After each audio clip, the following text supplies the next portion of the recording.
latihlah pikiran kita untuk tidak menilai segala sesuatu. Karena kita tidak pernah bisa tahu pikiran apa saja yang masuk hari ini. Biarkan pikiran itu datang, tapi kita tidak offline.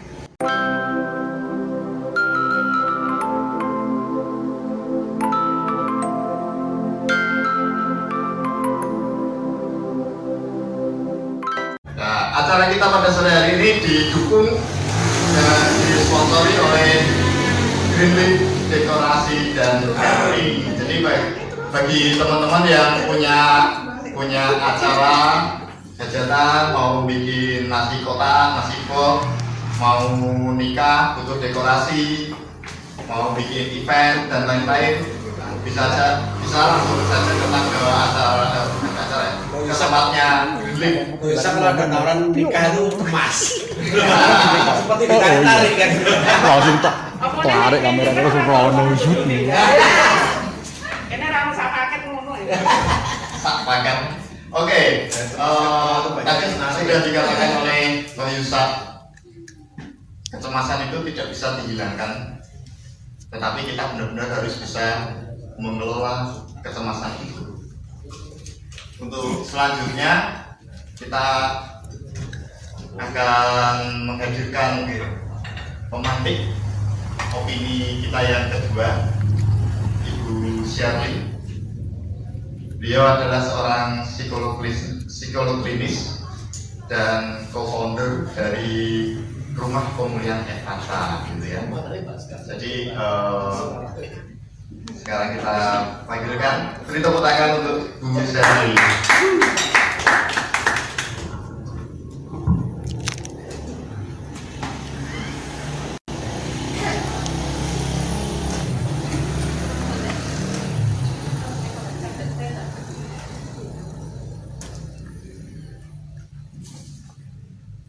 Selamat sore Bapak Ibu semuanya. Apa kabar? Sehat ya? Salam sehat selalu. Selamat sore teman-teman ngopi semuanya. Bicara mengenai kecemasan. Siapa di sini yang nggak pernah cemas?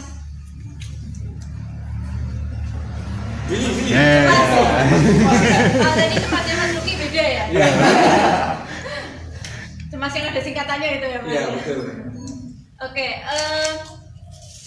kalau semua orang yang ada di sini pernah cemas, kira-kira dari kecemasan itu berapa persen yang menjadi satu kenyataan?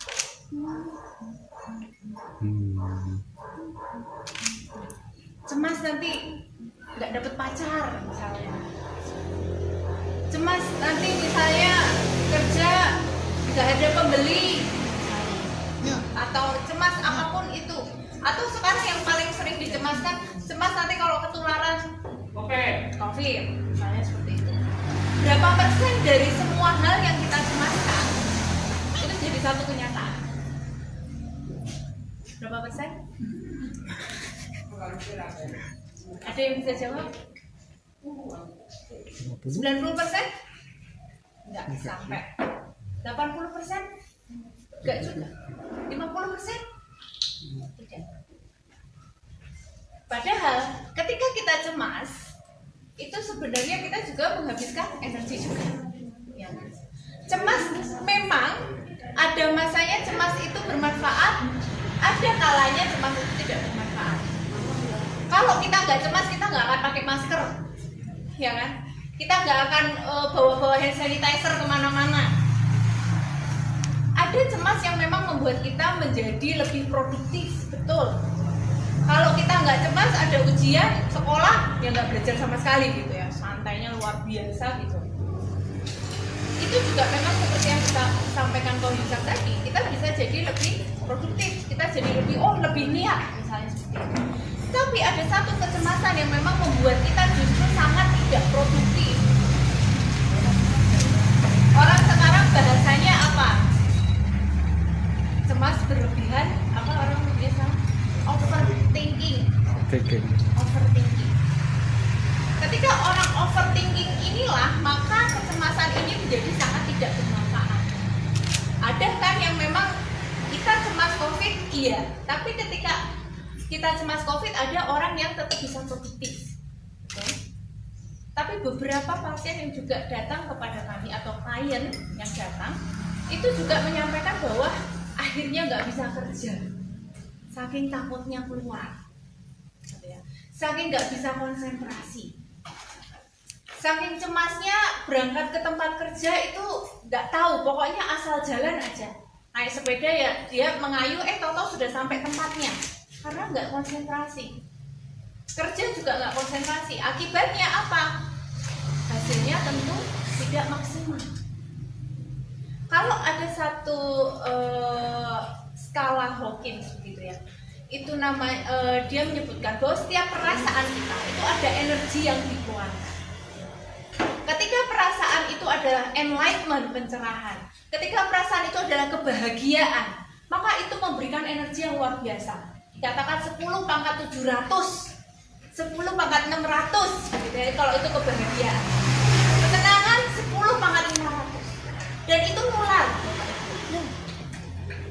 Tapi ketika kita cemas, khawatir, itu di bawah 10 pangkat 200, dan itu menghabiskan energi.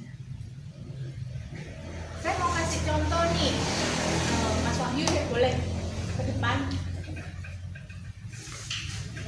Coba tangannya diangkat ke sini kan, yang sebelah sini deh. Kalau saya udah nunggu-nunggu ditunjuk. Mas Duki ya, Mas ya. Mas Duki. Mas. Oke. Coba pikirkan sesuatu yang menyedihkan. Nggak bisa, Pak. Itu harus happy ya, Mas. Punya pacar nggak, Mas? Bayangin Mbak Rama datang. Nah, Itu membahagiakan apa menyedihkan, Mas? Menyedihkannya kalau apa, Mas? Ya ini Drakor. anak-anak masuk angin gitu. Oh, anak-anak masuk angin. Bayangkan wajah mereka. Dan aku nangis gimana? Iya, nggak apa-apa. Memang tujuannya ke sana. Mari kita buat nangis bareng-bareng. Ya. Jadi. Bayangkan wajahnya anaknya masuk angin. Tentu ada kecemasan juga kan, kaitannya dengan COVID, panas mungkin. Nah, saya akan tekan dan Mas Wahyu akan berusaha untuk tidak jatuh ke bawah. Bayangkan anaknya yang sakit, mungkin ada kecemasan tentang COVID. Saya akan tekan. Oke. Stop, tarik nafas panjang. Rasakan ya tadi tekanannya. Tarik nafas panjang, lepaskan. Kembali tarik nafas panjang, lepaskan. Sekarang pikirkan sesuatu yang bahagia. Turunin dulu Kak Bapak. Pikirkan sesuatu yang bahagia. Apa Mas? Anak-anak main.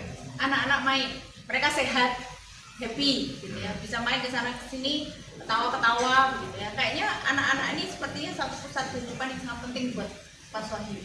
Ketika mereka bahagia, mereka bisa senang-senang begitu ya. Bayangkan tangannya diangkat lagi. Oke. Bayangkan wajah mereka yang ketawa, happy, sehat gitu. Saya akan tekan.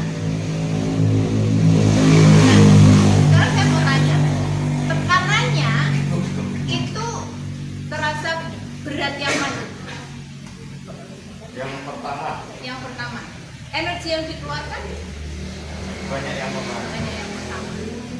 Bisa dipahami Bapak Ibu? Bisa. Setiap kita cemas, kita mengeluarkan tahanan lebih besar. Makasih Mas Ayu.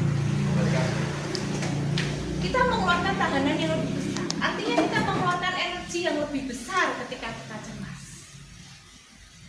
Bayangkan kalau itu cemasnya nggak cuma sekali, 2 kali, sehari bisa berapa kali cemas. Kalau overthinking, itu orang bisa cemas berkepanjangan. Berapa banyak energi yang dikeluarkan? Sangat banyak energi yang dikeluarkan. Padahal sebenarnya ketika kita tenang, damai, itu energi kita 10 pangkat 500. Wow, banyak sekali gitu. Itu pun 1000. Dan itu bisa menetralisir, menurut penelitian, menetralisir 10 juta orang di sekeliling kita kalau itu dekat. Jadi ketika kita happy, kita tenang, itu sebenarnya kita bisa menetralisir orang-orang di sekitar kita dan situasi di sekitar kita. Ketika kita tenang, kita bisa melakukan sesuatu yang efektif. Memang kita bisa juga pada saat kepepet gitu ya, kita bisa melakukan sesuatu yang loh kok bisa ya gitu. Tapi itu hanya sesaat. Tapi kalau tenang kita ini berkepanjangan, kita stabil begitu ya, maka kita bisa membuat sesuatu yang efektif juga dalam jangka panjang. Dan kita tidak mudah lelah. Maka kenapa ketika kita cemas, kita takut dikatakan bahwa imun tubuh kita menurun.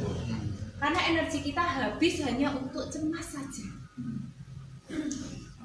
Semakin kita cemas, energi kita terpakai. Padahal energi ini dipakai untuk menyehatkan tubuh kita. Energi ini dipakai untuk membuat kita tahan terhadap virus, kuman, bakteri, dan lain sebagainya. Maka lebih menguntungkan mana sebenarnya antara cemas dan tenang? Lawannya kan tenang. Tentu lebih menguntungkan ya Tenang.